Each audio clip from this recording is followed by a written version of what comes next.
Riham, how is the electoral process going so far in Shubra?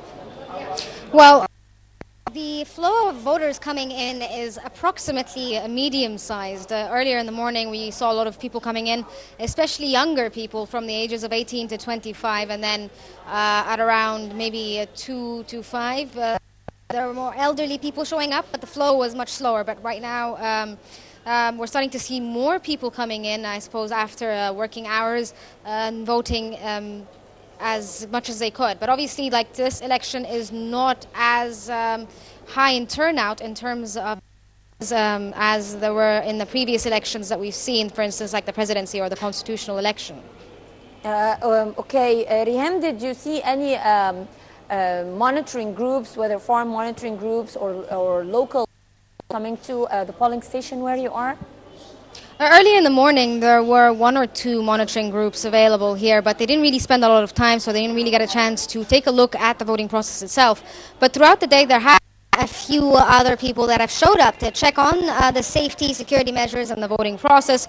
For instance, the deputy governor of Cairo for northern districts was here earlier checking in on the process of voting itself, in addition to one of the heads of the elections committee who's responsible for this area here in Shubra Nurud al-Farag. He came and also inspected the electoral process itself. When we spoke to him, he basically said that there weren't any problems that they faced. In fact, all the polling stations opened up on. No irregularities thus far have been reported, and the voters themselves didn't find any problems when it came to the voting process itself. Riham Mursi from Shubra, thank you very much for joining us and waiting for more updates from you.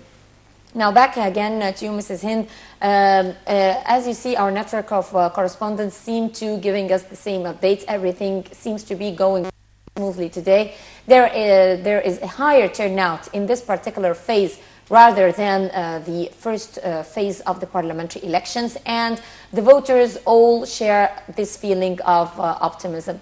Now, what's particular or peculiar about the stage is that there is a huge turnout by all the segments of the society, by the elderly people, by the women, and by the youth, especially that there are a lot of expectations from youth in parliament. How do you see that?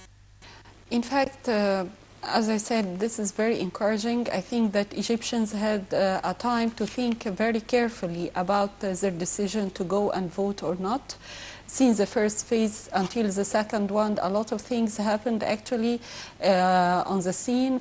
You know, the pressures that even that Egypt has been subject to since the fall of the Russian aircraft, I think this mobilized the feelings of the Egyptian people.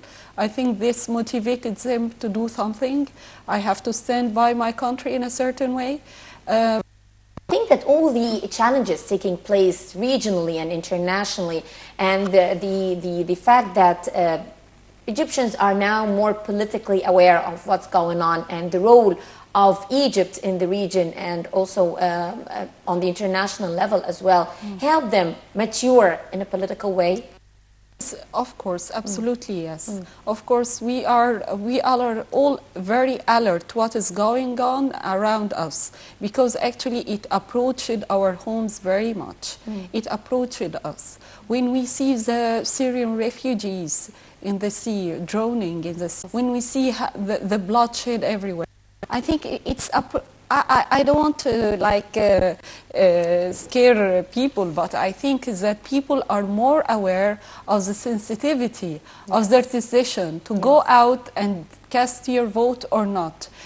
And I want to shed the light on something, that the mission before the coming parliament will be very heavy and actually very important, because they will have to undergo structural changes in the Egyptian according and in the light of the new constitution approved months ago. Yes.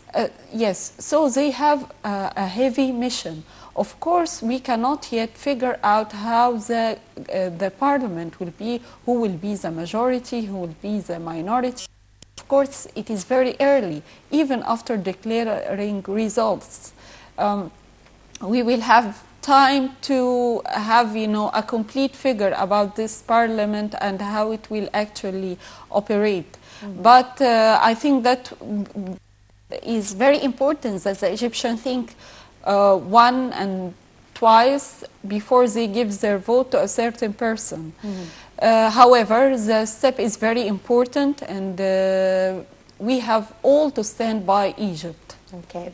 Well, talking about the regional and international developments, there was a very important event that took place here in Egypt last weekend, as Russia and Egypt signed 2 agreements on Thursday to finance and build Egypt's first nuclear power plant, in a ceremony attended by President Abdel Fattah el-Sisi and Sergei Kiryenko, the Director General of Russian Energy Agency, Rosatom, said